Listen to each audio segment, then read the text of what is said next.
Okay,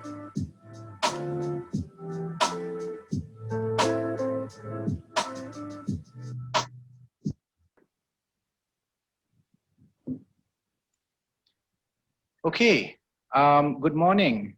I hope that everyone's online. Just in case if you're grabbing your coffee or finishing up your cereal at home, whatever you're doing, we'll start in 1 minute. There's a heads up. To use that 1 minute, I'd like to just give a brief introduction. My name is Meredith L. I'm the Chief Executive of ISIS Malaysia. I'm here today to basically moderate this conversation. Well, I'm not going to moderate my own conversation with Meredith, but I'm going to have a conversation with Meredith, and if the keen observers who are joining us this morning would like to sort of like pose questions later, then I'll help moderate that. And to help me help moderate that, I have Mr. Shariman from ISIS. Shariman is my colleague,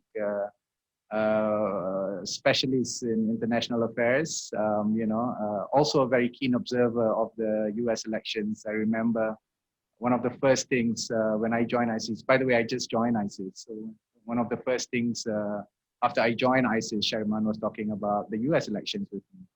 And I said, like many other people, I have no idea what's happening. So to help me out this morning, we're gonna have Meredith, to talk a little bit, about the US elections. It's gonna be very informal.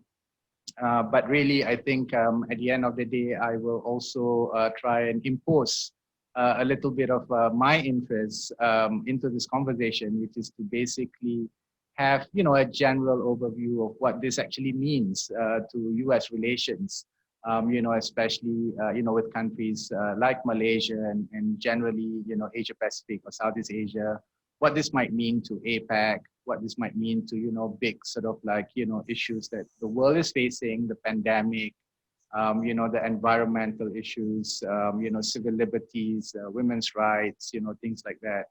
Obviously, I don't think we have the answers to all these questions. Things are developing, and it's only normal for us to all, wanting to know, where the future lies. But I think Meredith and would be a good help, to sort of like, give us some thoughts into these matters. Some of the, a bit of housekeeping. So like I mentioned, this is going to be a conversation between Meredith and myself, which is basically joined with, all the participants. I can see there's already 55 logged on,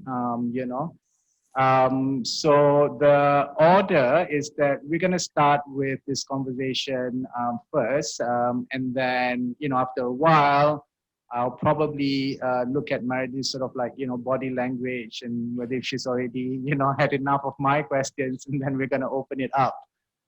So we will be taking questions later, from everyone who's attending.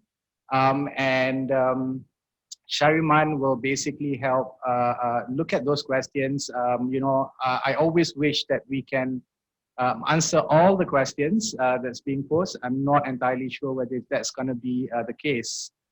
So if we don't get to answer your questions, we'll definitely try and, write it down somewhere and follow up with you, maybe with a short sort of like, written answer later, as much as we can.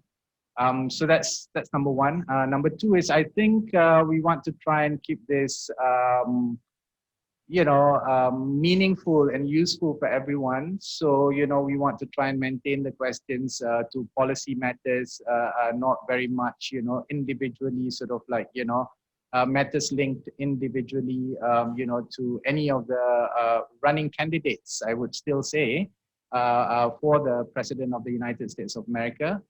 We want to look at their policies or their direction, policy direction more than about themselves, I think. So if we can be focused to that, that will be very helpful as well. Thirdly, keep it short because already now there's 57 attendees and I'm sure there's going to be a lot of questions. So, you know, when you type your questions out to sort of like post it, keep it short and simple so that we can get really what you're asking and we can post the questions exactly. If you make it too long, then we might lose, you know, the intention of your question. So just three things from me, and with that, I think if we are ready, I'm just going to start by introducing Dr. Meredith Weiss. Now, so ladies and gentlemen, first of all, thank you for joining us this morning. This is really, to me, a very interesting moment, you know, to my career, to my sort of like, you know, to all the questions that I have about, you know, politics in general, but also what's happening in the United States of America. You know, you know, I come from a slightly different system, parliamentary democracy, and you know, and I believe a lot of us in Malaysia, unless we have devoted time to study about the American system, we sometimes feel it's a little bit, you know, alien to what we used to. So on top of that, we have highly contested elections as well. And you know, we've been looking at the you know, ongoing results, the counting, the recounting, you know, of the votes, and you know, still today, I think we are waiting to see whether if you know, we're gonna have a new president of the United States of America, or we're gonna basically have the same president of the United States of America. So with me today, ladies and gentlemen, is our guest, is Professor Meredith Weiss of SUNY Albany. You know, Meredith, I've known her, I'm just going to call her Meredith because literally I've known her like half my life, right? You know, she is, you know, a very keen political observer, you know, especially in Southeast Asia. I would call her a Malaysian specialist. You know, she has written books about civil society, you know, elections, you know, her book, The Roots of Resilience, for instance, Party Machines and Grassroots Politics in Southeast Asia, was published by Cornell. If you've not sort of like, you know, read that book, it's highly recommended, you know, for anyone who's keen, you know, about politics in Southeast Asia. As well as 2018, very important elections in Malaysia. So Meredith also co-authored, you know, a book titled "Towards a New Malaysia: The 2018 Election and Its Aftermath." I think that was co-authored with Faisal Haziz, who's now serving as one of the commissioner at the Election Commission in Malaysia. Obviously, Meredith has done a lot more than just publishing these two books. But if I intend to say all of that, then there's no time for a conversation.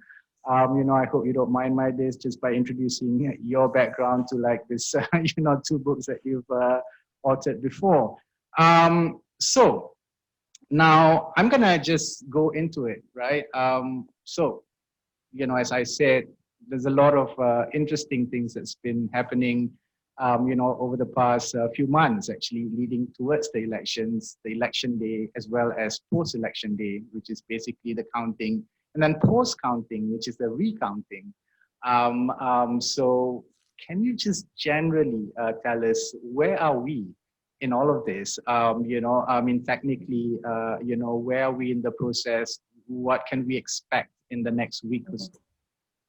Sure, and thanks for the introduction, and thanks to ISIS Malaysia and also to Shahriman in particular for organizing everything. And I should start by saying that I do not work for the US government. I do not speak for the US government. I am an independent, or at least non-governmental academic, you know, just a political science professor. So with that said, so where we are is really in the midst of the process. The part of the election everyone knows is, of course, you know, the fact that we have a campaign that lasts essentially 4 years. You know, just it starts so soon after the last election. But then, of course, we know polling day, it's the first Tuesday after the first Monday in November. That's a big day, but because of the structure of the presidential elections in the US, that's never the final story. So there's always a date then after that in mid-December when the Electoral College meets, which is where you hear this discussion of how many electoral votes each state has. The Electoral College is controversial. It magnifies the relative influence of very small states. It's a holdover in many ways from the days of slavery in the United States, and helped to preserve racial order in many ways. But it would be difficult to do away with it because small states don't want to lose that clout. So in other words, if you look at the relative population size of, say, Montana and California, Montana would have essentially no say in a presidential election. So this way, you know, California still has a lot more, but it maintains a minimum. It parallels the same structure as the distribution of seats in the upper and lower houses of Congress, the Senate and the House of Representatives. So the Senate, every state has 2 senators, regardless of the size. So if you're in California, your vote is worth an infinitesimally smaller amount for Senate than if you're in Montana, just because of the number of voters. The House of Representatives, those seats are distributed relative to population size. And so I think why this election seems so different, apart from just how contentious it was, is that normally at this point in the process, we're more certain where we are. In other words, by election night or a couple days thereafter, usually we know how many electoral college votes each candidate had, and that tells us who's the president-elect. But because there are these legal challenges and other disputes, we know how many electoral college votes each candidate has unofficially won, but now states are still in the process of certifying the results. That is, waiting until all final postal votes, mail-in ballots, or other absentee ballots have been counted, which in states like Alaska takes a really long time just because of distance and so forth. And dealing with any disputes and so forth. The states certify their results. We've been hearing that, like Georgia just certified theirs. A couple of other states will come up this week, for instance. And then in mid-December, in a few weeks, the Electoral College will meet. They will officially declare the winner.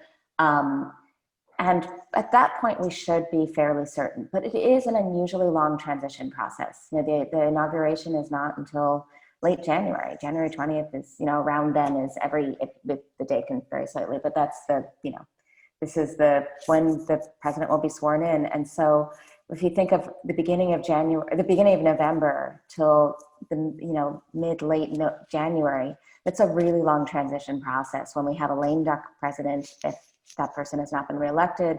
We have a lame duck Congress in which a number of people are about to lose their seats because they've been voted out or they're retiring. And we have a transitional administration that is working usually in parallel. So the Biden administration, for instance, on foreign policy, the key subject for today, is speaking with other countries and is planning. And supposedly on Tuesday of this week, Biden will announce some of his candidates or some of his cabinet members that might include the Secretary of State, the chief diplomat for the US. But at the same time, you know, that person and the president-elect and his or her entourage, they have no official authority to set these sorts of policies. They're planning for the transition. Yeah, I mean, this is quite a long process. I think, you know, especially for someone in Malaysia, comes from Malaysia, you know, we have a very small sort of like, you know, population, and we normally know the results by the end of the day, by midnight, and, you know, and that's it. But also on top of that, there's also, you know, claims and, you know, charges about, you know, how certain states would need to recount the votes, and, you know, and there's also talks about, you know, legal sort of like battles and all of that. Do you think that this would further sort of like delay the inauguration of the new president, or do you think that you know this might continue to carry on, but the United States will have you know a president soon? January 20th will be inauguration day, and there will be a new president. So it used to be that the date would move around. It's now, you know, that is the day. So so that part's certain. The legal challenges can continue for now, but at the same time, there is a hard deadline, in as much as once states certify the results and the Electoral College meets, we have never yet had a situation in which that has then been overturned. I would see no reason to expect it to be this time. And so in that sense, everything will be resolved at least a month ahead of inauguration. So I think it was December 14th or 15th that the Electoral College meets. And so that part is sure. The process now is messy and it's not the norm, but it's not always the case that we have a president, the president-elect known immediately. Most notably in 2000, the year of the Gore-Bush election, the famous butterfly ballot in Florida. It went to the Supreme Court case and so forth. So it was about a month before we really knew that it would be Bush rather than Gore. And so that slower transition process can be problematic in as much as, again, during this stage, we essentially have a parallel administration preparing to take over. And we don't have that until the official transition begins, so normally that happens sooner than it has this time. But at the same time, we can be confident that on January 20th, there will be an inauguration, there will be a president sworn in. Right. And, can you tell us a little bit about, what is the situation on the ground? Right. I mean, a lot of us keen observers are feeling that has this election even sort of like, divided America even greatly, or has it brought America together, strongly? What is the sentiment on the ground? Because it's actually quite a tightly fought sort of like, elections, normally in my experience in many countries, when you have situations like this, unfortunately, what happens is that it basically divides, the country very much. So what is your take on that? So it's a difficult question to answer, because one of the things that this election makes so clear is just how polarized the country is. And that's not just referring to just attitudes, but it's also geographically. And so we have, there's always this notion of red states and blue states and swing states or purple states. But at the same time, we have broad swaths of the country that are really strongly inclined toward one or the other party. And I'm in New York. And so this is, even though, there are Republicans in Congress in New York, the governor, the mayors, others have, it's a blue state. That doesn't mean that all state and local officials, for instance, are Democrats, not by a long shot. The state is actually quite mixed. But especially in urban areas or in the so-called blue states, the states that lean Democratic, you'll have a really different sense of what it's like on the ground in this electoral wake now than if you were in a strongly red state. And so from my vantage point, there isn't, there are still lawsuits ongoing. There are still, I live right by the New York State Capitol, there's still rallies in support of Trump, for instance, there. But at the same time, there's generally a sense that, the lawsuits can continue. It's good to make sure that there's electoral probity. There's no significant history in the US of electoral fraud.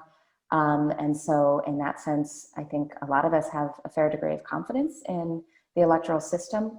But I do have to assume that the sentiment on the ground is really different in other states. It's just that polarization really very much affects how one will feel that on the ground.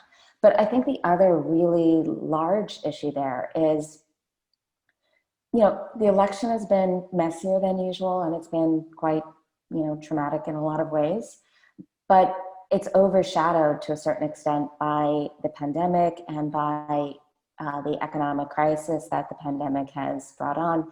And so in that sense, there are, I think, lots of people who are moving on, who are really focused now on this really drastic and frightening spike in COVID infection rates and in deaths in the US, and in a resumption of lockdowns in a number of states and localities and so forth. And so that draws attention away from wondering, when the election results will be fully certified and so on and so forth.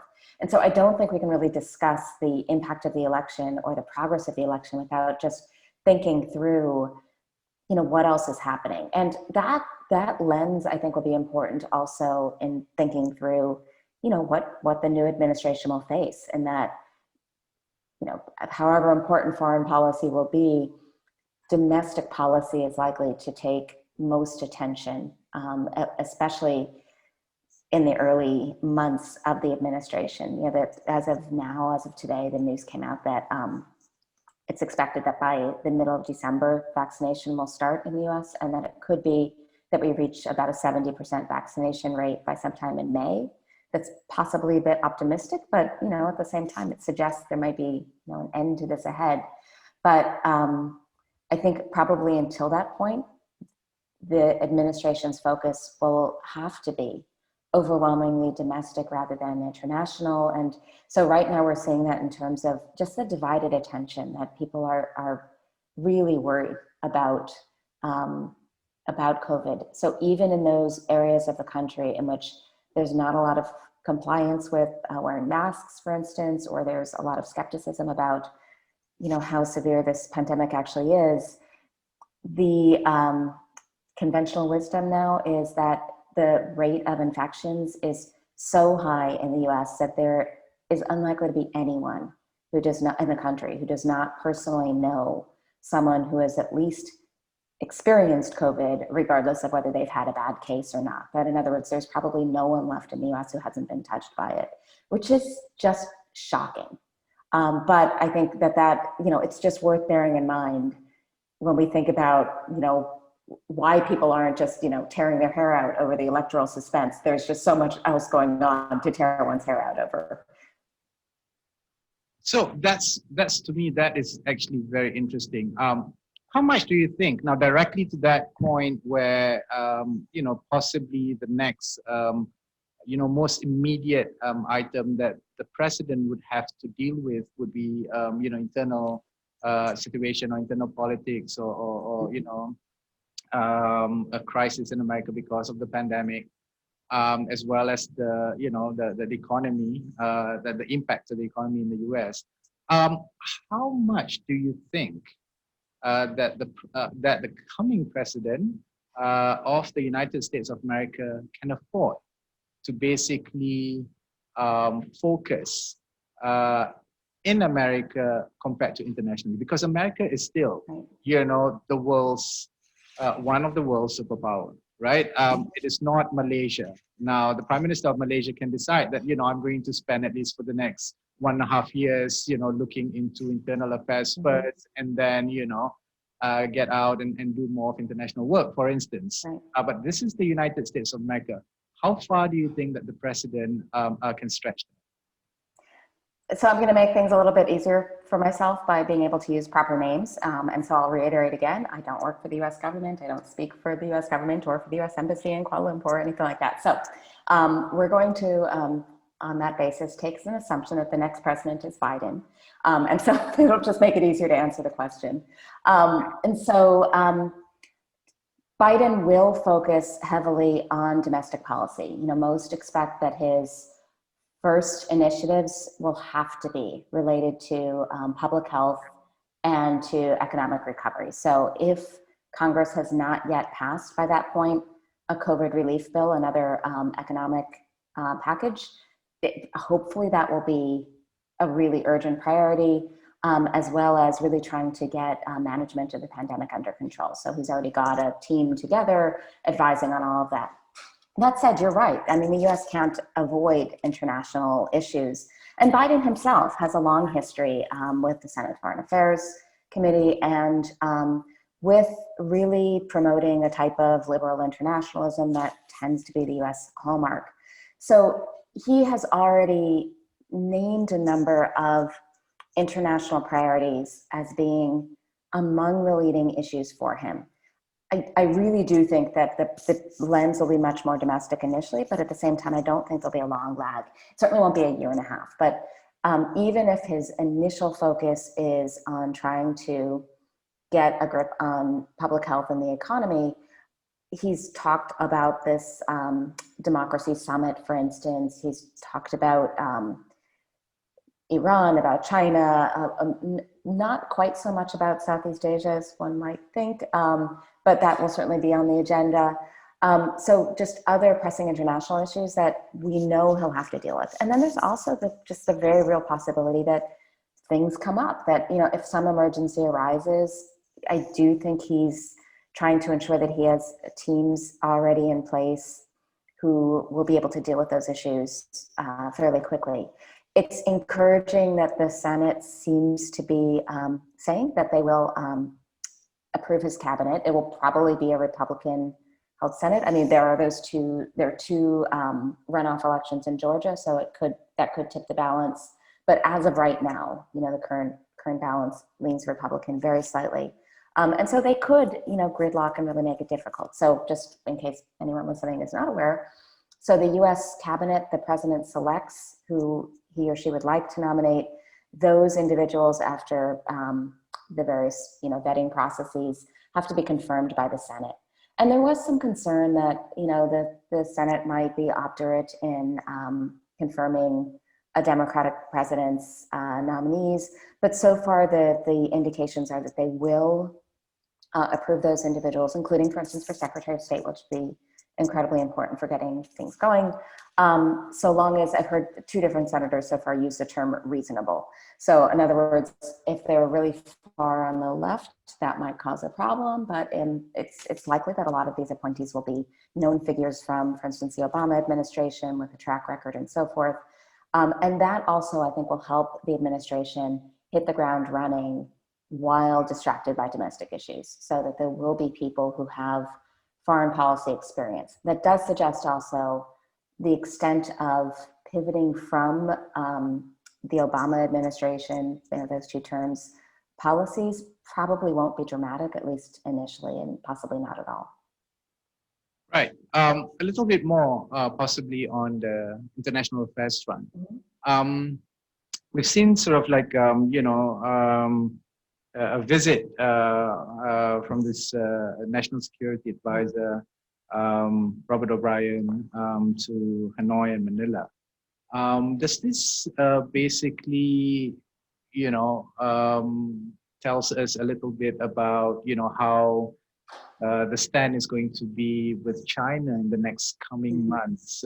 For instance, if sort of like, you know, president, I mean, there is a change in you know, president of the president of the United States of America. That's number one.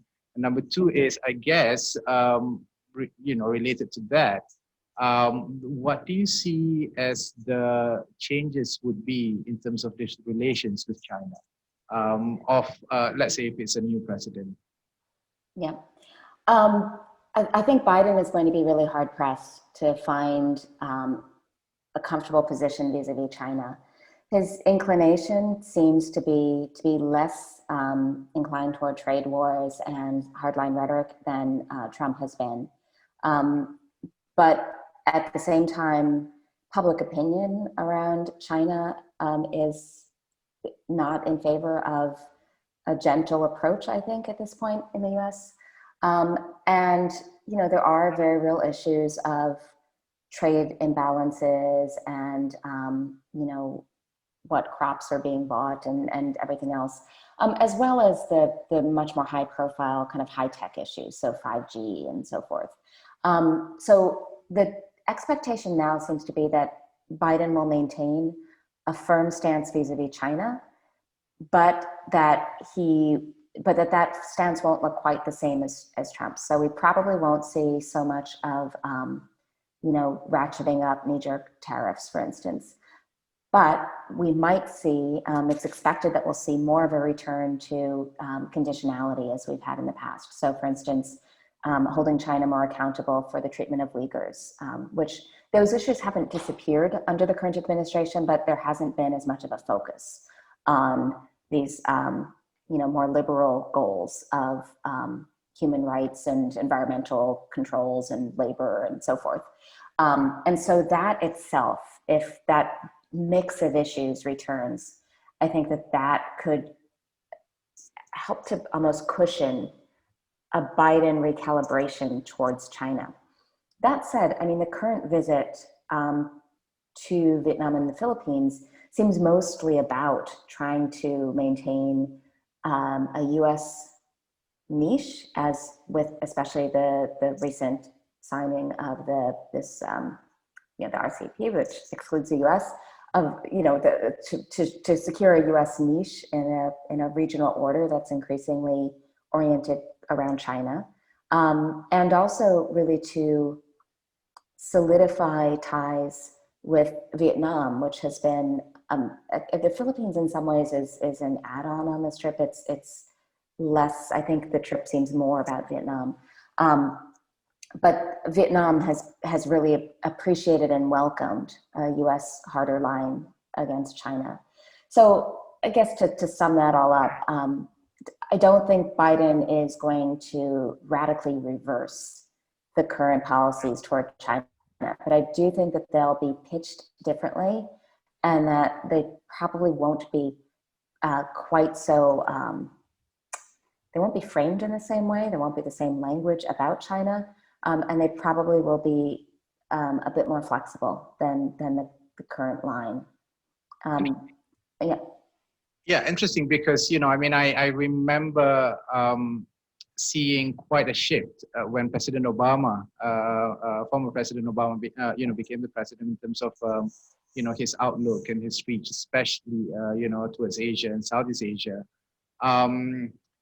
So are we saying that it's probably not going to be that kind of shift, as in, I mean, Trump is interesting in many ways because he has sort of like, change the ways of how at least a lot of us remember an American president sort of like conducts himself internationally. For lack of a better term, there's a Trumpism, towards certain tweets and certain his articulation of certain issues and the way he looks at things. In that sense, I guess the packaging of that might change, because this is, if it's a new president, it's going to be a new person. But what you might have just also said that in essence, we might not see great shifts in terms of how the US deals with China, because it is also now quite a popular public opinion about how the US positions itself internationally. Am I correct?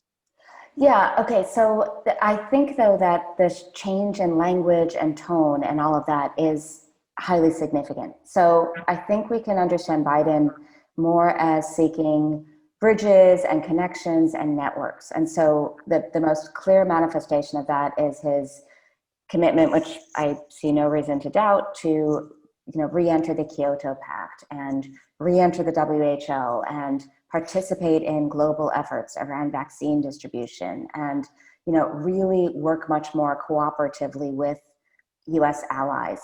That has not been the Trump administration approach. It's been a much more, the slogan of America First. It's this idea of a more, it's not off target. In other words, we still are very much part of an international system, but it's been more not just nativist in terms of immigration policies, for instance, but also a more US-centric approach. So thinking of this in international relations terms, I mean, this is sort of a classic realism. It's about projecting power and so forth, versus I think we do need to understand Biden's position as much more a classic liberalism, build networks, spread democracy, all of that.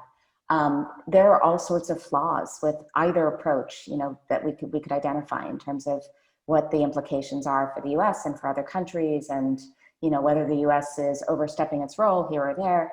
But at the same time, it is, even if specific policies towards China don't radically change overnight with the inauguration of a new president, I do think the tone will change. And on specific things, for instance, whether or not we welcome or oppose Chinese efforts to help with vaccine distribution, which is really quite important for places like Indonesia, where China is already trying to do that. So I do think that the Biden approach is more likely to start from a position of where might there be a partnership or a network or whatever else? How can the US be part of that? In some ways, that's a continuation, again, of the Obama, especially for Asia, that pivot to Asia.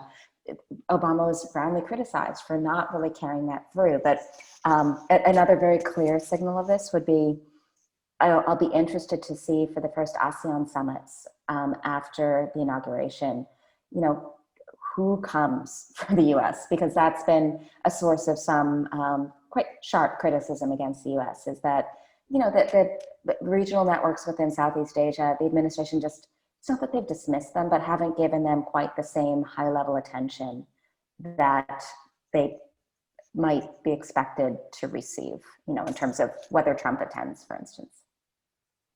Right. So I've just got a nudge from my colleague Shariman that there are other keen people who are attending to also want to ask better questions than I have.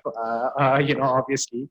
So I'm just I'm really thankful this morning because we have quite a number of people joining us.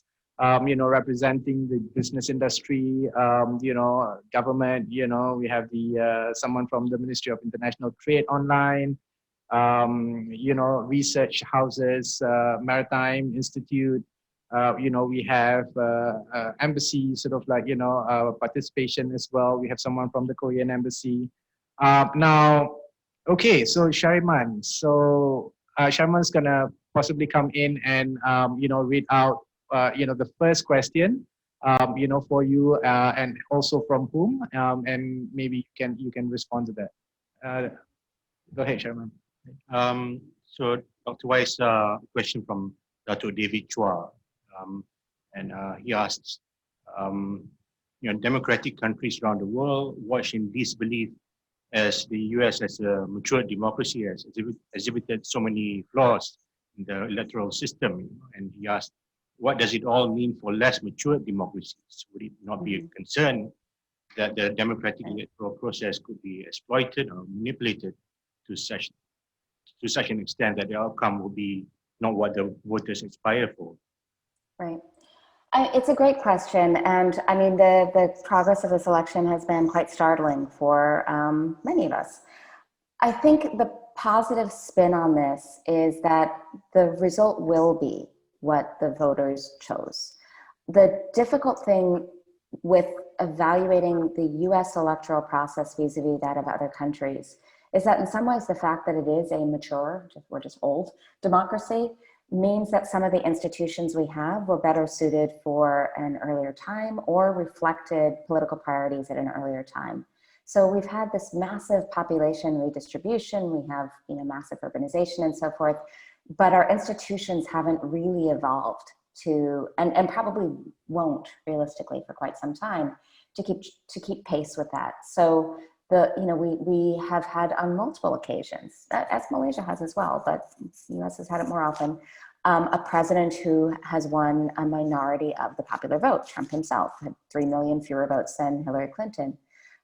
But because of the electoral college system, that skews the result. It's not illegal. It's not a sign that the institutions aren't working. It's a sign that they are working, but that they're designed in such a way that, again, they amplify the voices of small states so that they're not swallowed up by the larger states.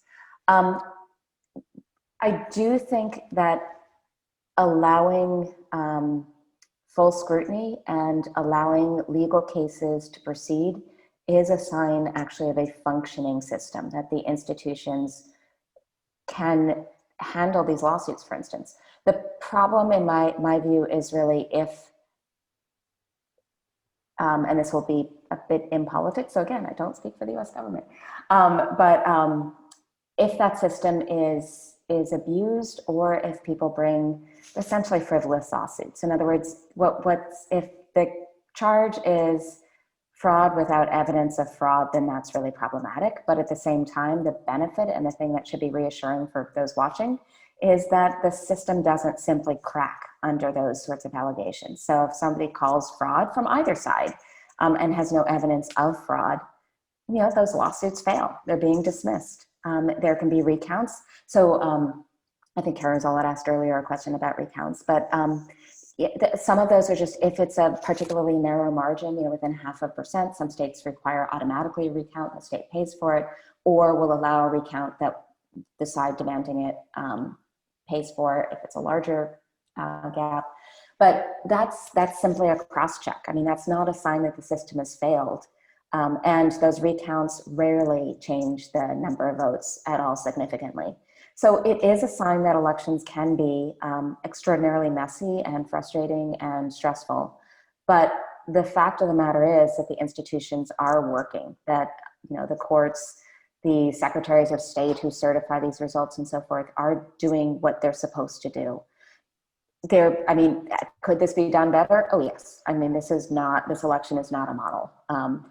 But there are lots of things about the US electoral system that are not a model. And first and foremost, which we finally did better at this time, is low voter turnout. So the US tends to have really abysmally low participation in elections, which means that, that the real skew in the system is not from fraud or lawsuits or whatever else. It's just that so few people actually vote. And so at least turnout was higher this time, historically high. And so that also is a sign that, these institutions, if we can keep that up, if the voter education, get out the vote efforts this time actually have a longer term effect than just voting for or against one particular candidate and then going home, not voting again, then that's a sign of institutional improvement, despite, again, the ways in which the system has changed around the institutions. Right. Interesting. I think also this is an interesting moment for us to also reflect and realize that really, I don't think there is an exemplar of democracy or democratic system anywhere in the world. I think, we tend to look at a system, especially if a country is more developed, and, for the less developed countries, we look at it as an example. And I always feel that that's not entirely the right approach. Because I think, development, challenges to development, democracy, rule of law, exists in different forms. It doesn't stop, it doesn't end, because we as human beings, we continue to evolve. Our system needs to continue to evolve as well. So I think this is an interesting moment, not just for the United States of America, but for all of us to realize that, look, yes, US is struggling, Malaysia is struggling, everyone is struggling. But I often say this, and I guess I'll continue to say that, looking at one particular system, especially if it's a system of a developed nation, and thinking that it should be an example, isn't necessarily always a helpful way to look into democracy and, democratic processes. Anyways, more questions, Chairman. Thank you. Dr. Weiss, I'm just going to combine several questions from Sure. Participants. Nam Poi Vu, Mr. Kim Beng Fa, Greg Lopez, they all asked about some related questions. First of all, could you elaborate on what you've said about China? What you expect the policies will be under the Biden administration on the South China Sea, on Mekong River issues? Will the administration be inclined to retain some of the hawks that are already in the Trump administration? I assume not, but that's the question. Mm-hmm. Greg asks, what will be the Biden approach towards international trade? Muhammad Afzanizam, he asked, is there a possibility that the US would join the CPTPP? And Tek Leng Ong, he asked, what are the Biden administration challenges? Because we've recently signed the RCEP, and that is seen as facilitating China's influence in the region. What would be the reaction to that? Thanks. Right. Yeah, I've been puzzling through, especially, I'll kind of start at the latter end of those questions, puzzling through especially this question of, post-TPP, will the US try to either, join the CPTPP or, if not join RCEP, which seems really not plausible, to set up something else. I don't think there's domestic support for joining the CPTPP. So by the time of the last election, both candidates were essentially not inclined toward the TPP. I don't think that that's really changed. I think that though, an important thing to bear in mind is that, especially for RCEP, a lot of the provisions in it are essentially duplicative. In other words, it's an important document, it's an important agreement, and it's important trade area, but at the same time, each of these agreements layers atop bilateral and multilateral agreements already in place. And so there are marginal benefits or marginal increases in terms of facilitating trade, but it's not, just in trade terms, it's not the end of the world if the US is not in these. I think the larger challenge for the US will be that I do think, it's funny, traditionally the Republicans are the party of free trade and the Democrats are more, protectionist, but that I think is flipped. So I do think that Biden will be more inclined toward promoting trade, promoting investment, signing agreements and so forth than Trump has been. But Trump was an unusually protectionist president. The difficulty in predicting this, though, is that we know what Biden's policy preferences are. We know his inclinations as a policymaker, about agreements and building bridges and things like that. But at the same time, what we don't know yet and can't know is what effect the global economic downturn from COVID will do to those priorities. So in other words, especially at current rates, the US is moving toward increasing lockdowns and undoubtedly increasing even more unemployment and economic pain. And so whether that then encourages a turn toward targeted protectionist measures, again, to protect US industries, it's hard to say. I don't think that tends to be Biden's preference, but it is possible that the specific pressures of the current moment could push in that direction. So China, South China Sea and so forth, I wouldn't expect a major change. I think in terms of security agreements and so forth, it seems likely that he'll continue with past policy of maintaining an active security presence. The Philippines has been a major site for the US within Southeast Asia, and Duterte is unlikely to get along quite so well with Biden as with Trump, in part because I do think the Biden administration will be more concerned with conditionality of trade and aid, and that probably won't bode very well. But he's term limited. He's will be out of office next year, so that, or in 2022. So that could shift. But also, I think even the Philippines, despite bluster at times and some really significant questions and concerns about sovereignty and nationalism, still tends to welcome a U.S. security presence. So I don't think that will change dramatically. The names have been floated around for the various security positions in a Biden cabinet and administration are not new to the scene. So in that sense, we're likely to see, again, a return more to the status quo ante. I think I touched on most of the questions. Were there any major ones within that cluster that I missed? Yeah. No, I have something that's kind of related to that question as well. We talk about how, America possibly, under Biden would look or would have a slightly different lens in terms of approach with, multilateralism,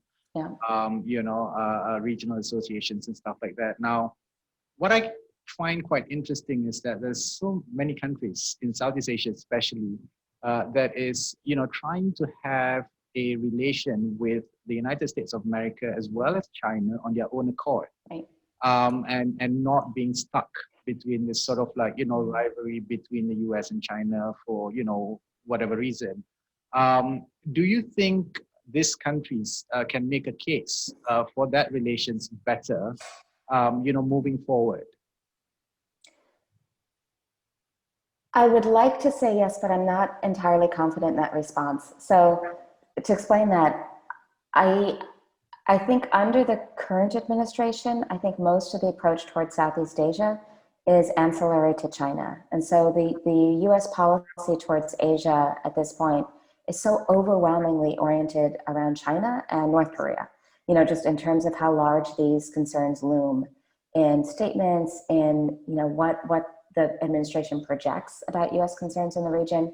So it's a much less, it's a set of concerns that's much less about building networks and multilateral approaches and more about, on the one hand, security, and on the other, a sort of defensive approach to economic development.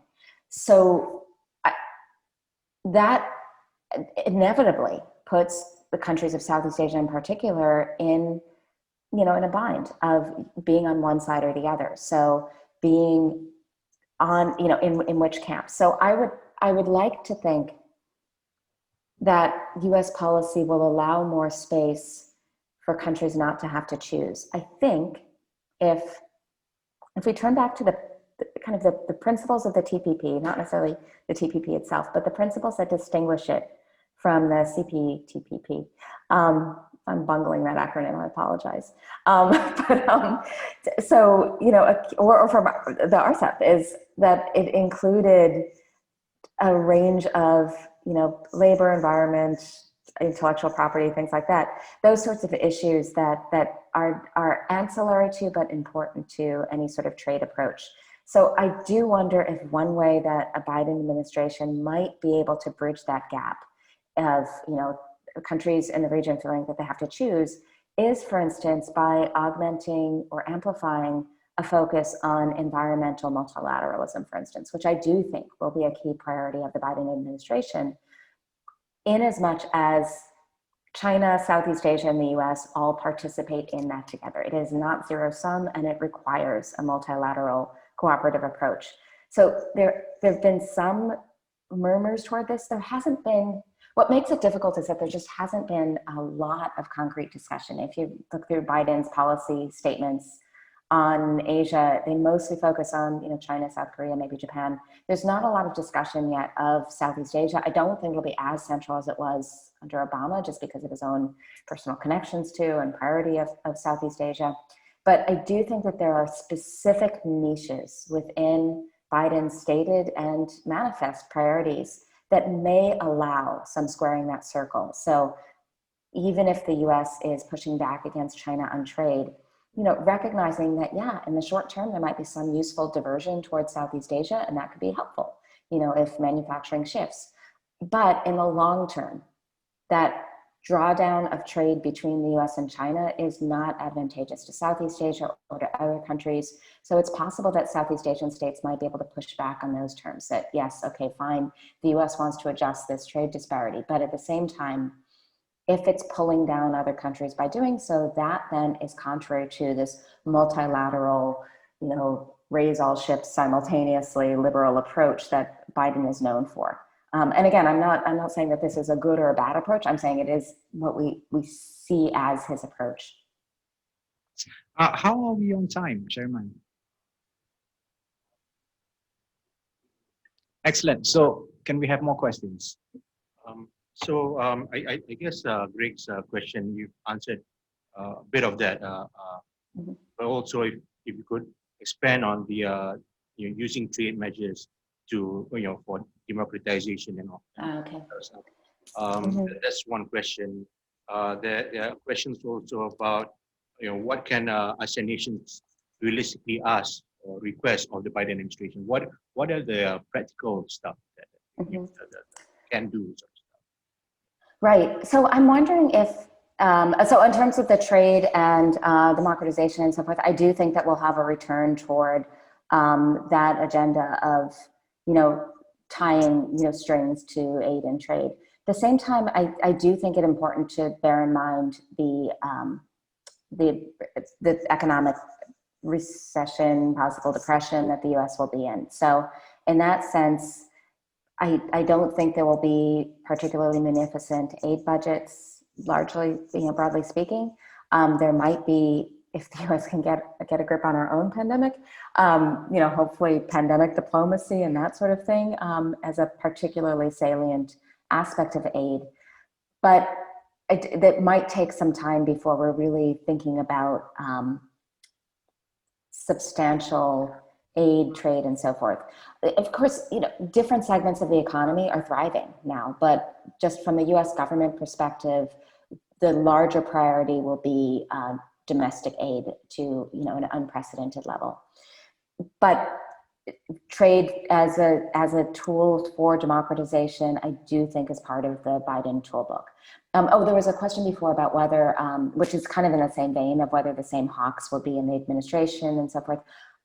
There's been a lot of talk of Biden's appointing at least a couple of Republicans to his cabinet and or inner circle, and that does seem plausible, but I don't think that there will be the current hawks.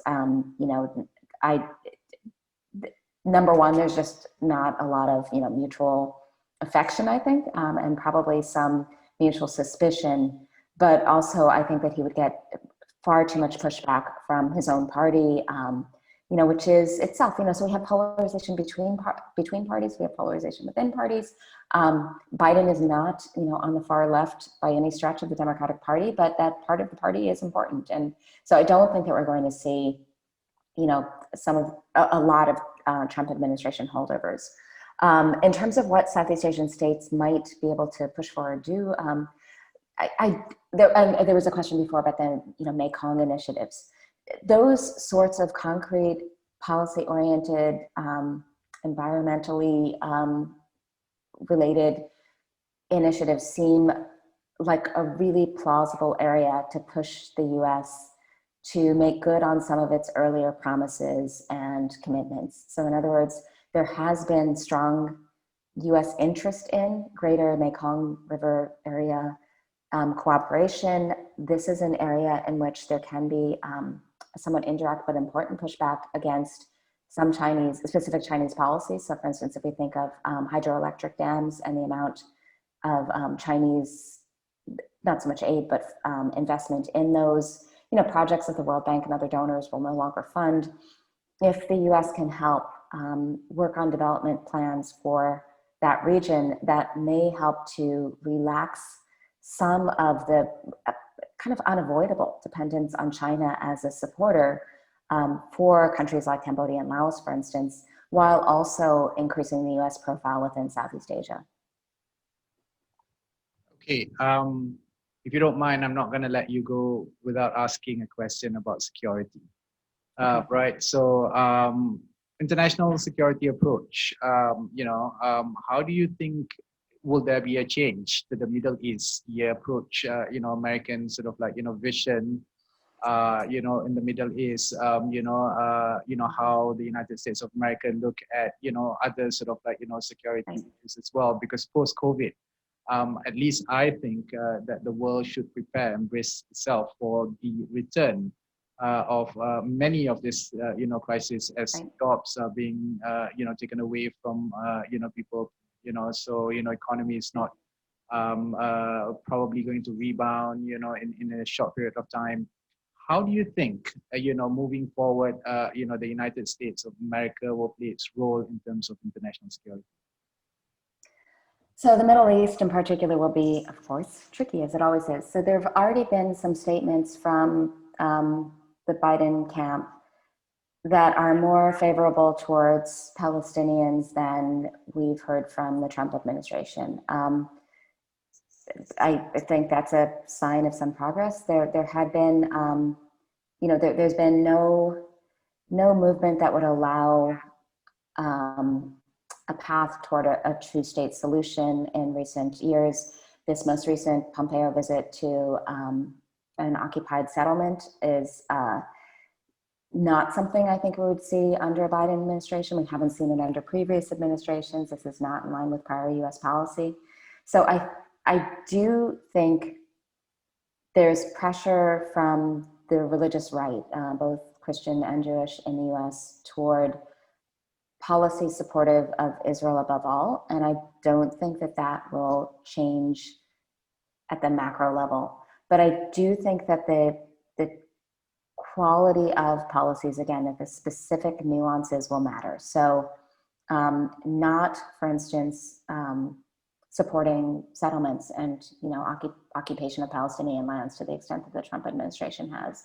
At the same time, more broadly in the Middle East and North Africa, the actions that the Trump administration is now taking in terms of drawing down troops may themselves leave the next administration with crises in the making. So if those states, just because of the concerns that others within the US foreign policy community have expressed, suggests that the alacrity with which that drawdown is happening and the ambiguity in terms of what the specific objectives and strategy is in doing so create instability, and instability, especially, as you know, in a time of economic crisis and, just uncertain everything global, is not ideal. So it does seem quite possible that there could be some flare-ups fairly early in the next administration, particularly in parts of the Middle East. And I think we should look back to probably the Obama administration for the clearest guide to what that approach will look like. If only because the names that seem to be circulating of who's likely to be playing key roles are people who are active in that period, some also dating back to the Clinton administration. So yeah, I wouldn't imagine, the US will still prioritize Israel above other states in the Middle East, for instance, but it has been, just in my own personal view, an encouraging shift to hear more humanizing statements regarding Palestinians. I mean, not a lot of such statements, and there could be a fair amount of domestic pushback against that, for all we know. But I do think that actually US public opinion is far more divided than current policymaking might lead one to believe. Right. So I think we are running a little bit over time. I really would like to thank Dr. Meredith Weiss for being with us this morning. These are all very interesting, questions coming from the participants. This is obviously the beginning of a lot more conversation about this, I guess, because, we are at a point where we are looking to sort of like maybe a change of, a president in the United States of America or not. And what might all that mean? And then, come January, we'll know for sure. And then we'll have more conversations, and probably we can look back at what we said now and, see whether if some of those are correct or not, and so on and so forth. So, I hope to have this again with you, Meredith, at some point. Thank you very much, everyone, for your questions, attending this morning, and your attendance this morning. With that, thank you again, Meredith, and hope to see all of you post-COVID soon. Indeed. Thanks a lot, Harizal, and thanks to everyone who both arranged this event and those of you who have attended. And I'm sorry if I didn't get to all the questions. Sure. Thank you. Take care, Meredith. Take care, everyone. Bye. See you guys soon. Bye. Bye.